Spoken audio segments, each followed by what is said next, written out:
Olá, nesse vídeo vamos falar sobre as mitologias bíblicas, que não diferem de forma alguma de nenhum conto mirabolante de fadas e história para criança dormir. Essa é a verdade.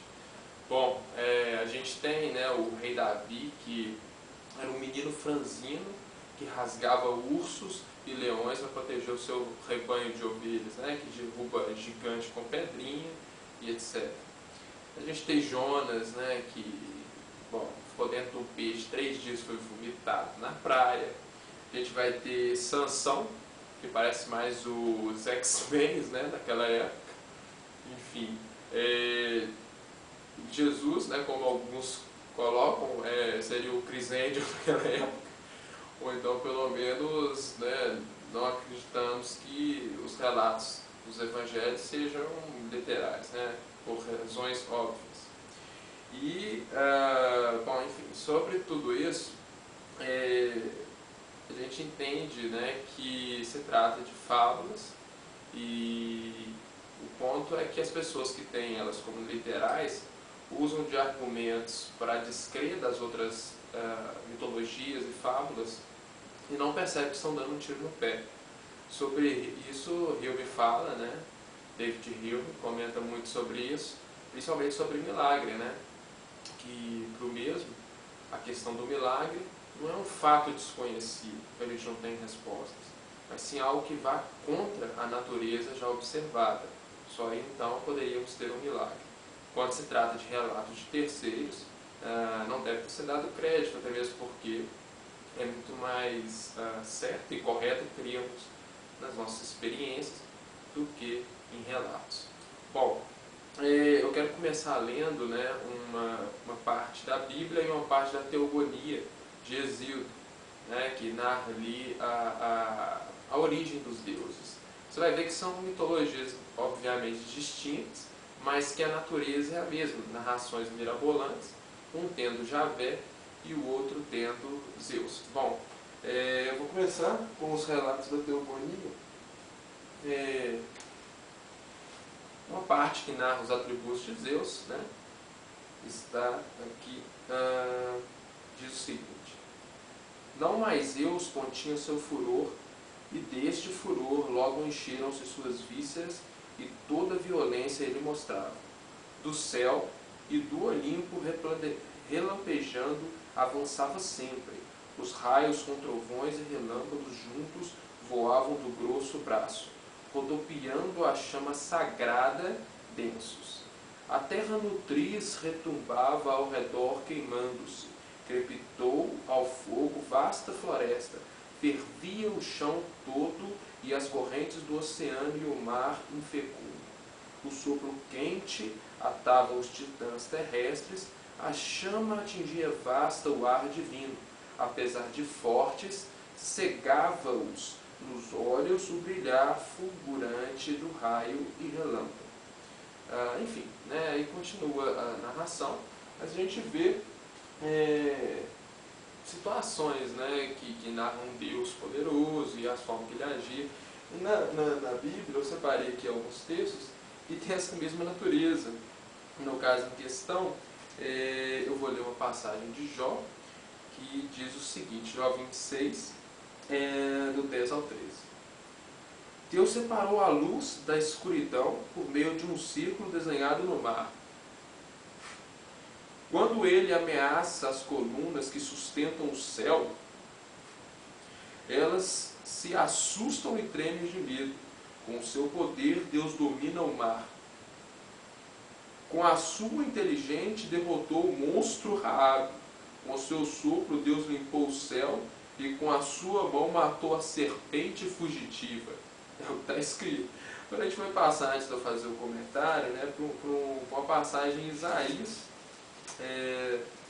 Isaías também tem uma narração semelhante, que está no 27, do 1 ao 5.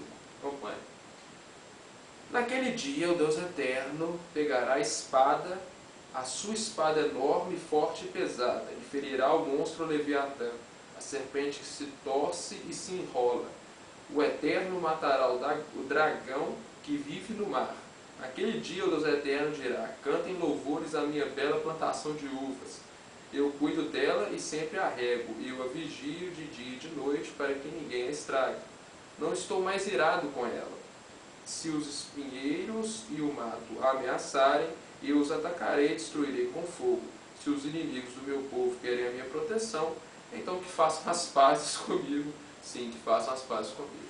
Bom, evidentemente, né, aqui se trata de todo Israel, de certa forma estaria transfigurado. Mas a questão é, não importa isso e nem vem ao caso, né, falar é uma analogia, uma alegoria, uma metáfora, porque se você for partir disso, você vai chegar ao ponto que a sua abstração não vai nem corresponder mais com o Deus que está ali descrito, e os fiéis, né, que creem nesses textos não podem fazer essa abstração sem implicar descrença nesse Deus como literal. De forma que a gente vê que em ambos os casos a gente tem narrações mirabolantes, né, que não correspondem à realidade em si. E se a partir disso a gente quiser procurar, né, meios de entender o texto, a gente vai estar num mundo sem fim. E será semelhante a você ver um filme do Van Damme e querer ver Messias e salvação deles, né?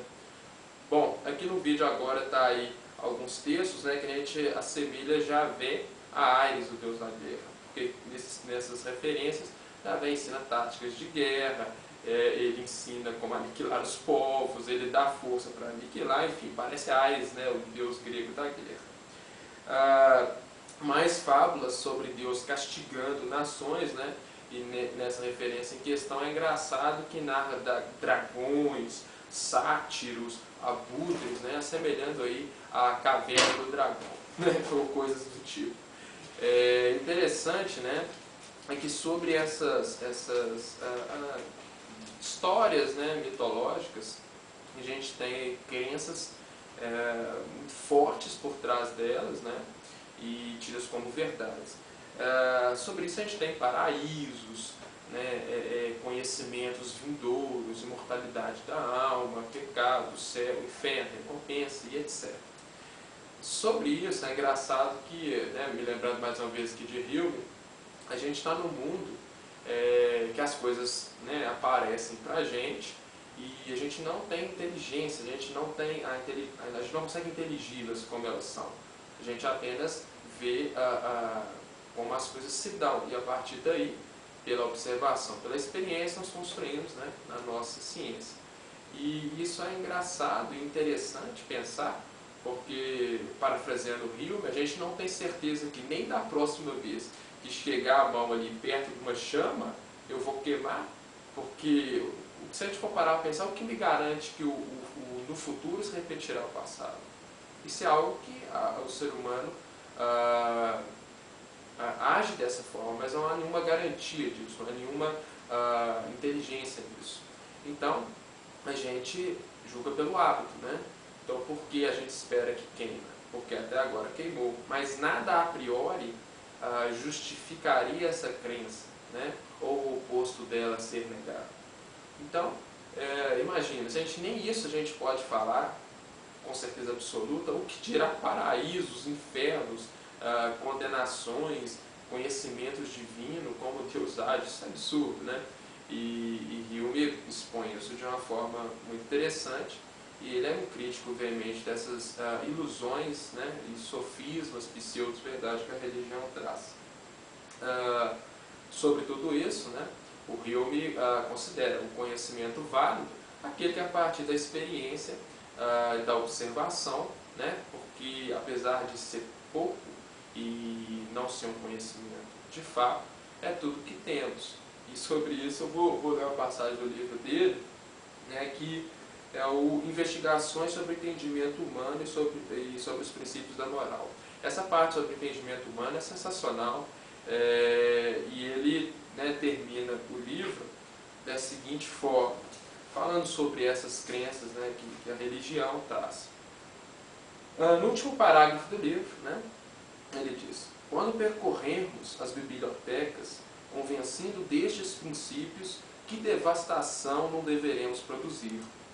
Se tomarmos em nossas mãos um volume qualquer de teologia ou metafísica escolástica, por exemplo, façamos a pergunta: contém ele qualquer raciocínio abstrato referente a números e quantidades? Não.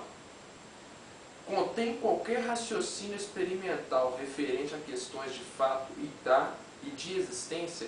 Nesse caso aqui, a questão de fato e existência é o que a gente pode observar, né, no mundo, tanto empiricamente como o que gera pelos nossos hábitos, né? Continua, né? Não, se também a resposta para essa é não, as chamas com ele, então, pois não pode conter senão sofismas e ilusões. O Hume usa de certas formas um humor negro, né? Que esse as chamas com eles é muito bacana, porque de fato, se a gente for pegar como princípio, nada mais justo a se fazer. Bom, para fechar, eu vou ler mais alguns textos aqui de absurdos bíblicos, né, para a gente fechar em grande estilo. Eu separei um texto, né, e eu quero pegar aqui, que é de Eliseu, quando alguns meninos, né, algumas crianças foram mexer com ele, o que Deus fez para o profeta dele. Bom, o texto está em 2 Reis, acompanhe. Eliseu saiu de Jericó para ir a Betel. Ele ia andando pela estrada, quando alguns meninos saíram de uma cidade e começaram a caçoar dele, gritando assim: "Ô seu careca, fora daqui, careca!" Eliseu virou para trás e olhou firme para os meninos e os amaldiçoou em nome do Deus eterno. Então, 2 ursas saíram do mato e despedaçaram 42 deles. Dali Eliseu foi até o monte, enfim, 42 crianças despedaçadas, porque haviam chamado o profeta, né, de Deus, Eliseu, de careca.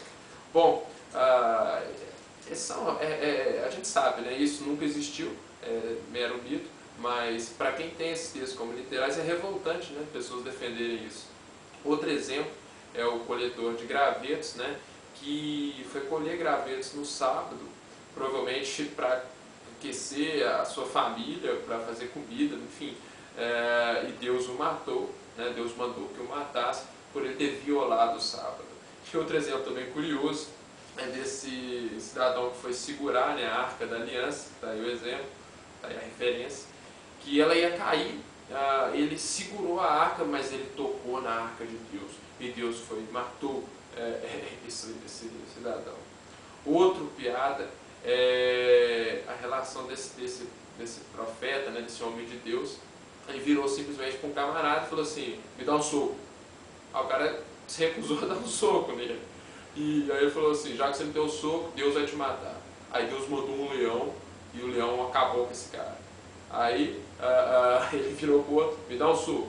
Aí o cara foi, deu um soco na cara dele. Aí ele ficou lá, amarrou um pano, não sei o que e tal. E passou um rei. Aí ele virou pro rei: "Tô aqui machucado, não sei o que."